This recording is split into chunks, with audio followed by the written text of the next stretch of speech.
মনে করো অনেকদিন থেকে তো কাজ কাম করেনি, বসছিলাম, বসে থেকে যাই দেখি আল্লাহ কি করে। এই স্বর্ণ না? চারটা তো, চারটা। চলো আমরা এক জায়গায় বসি, বুঝলা? হ্যাঁ, অনেকক্ষণ হাঁটে এসেছি, ক্লান্ত হয়ে গেছি, এক জায়গায় বসতে নেই। কাজে তো আর মনে করছি যাবো না। স্বর্ণ পাইছে মানে এগুলা বেচলে দেখা যাচ্ছে আল্লাহর রহমতে আমরা চলতে পারবো। তো চারটা স্বর্ণ আছে, কিভাবে ভাগ করা যায়? আর খিদেও প্রচুর লেগেছে। তুই করো, তুমি একটা রুটি টুটি নিয়ে এসো, আমরা খাই, খাই দিয়ে তারপর ভাগ করবো। আমার খাওয়ার আনতে পাঠাইছে, অনেক ভালো হয়েছে। 4 টুকরা শূন্য আছে, আর 20টা মিশিয়ে দিয়ে আমাকে একাই লিয়া লাগবে, অনেক মজা হবে।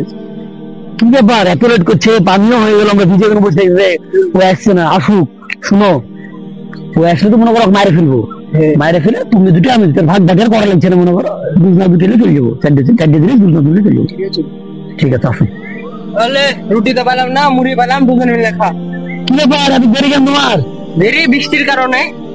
বৃষ্টির কারণে দেরি?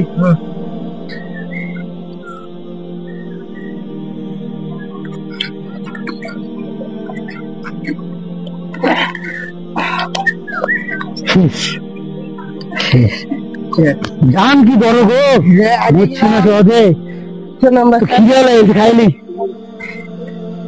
খাইলে না, দুটো করে ভাগ করলে হয়ে যাবো।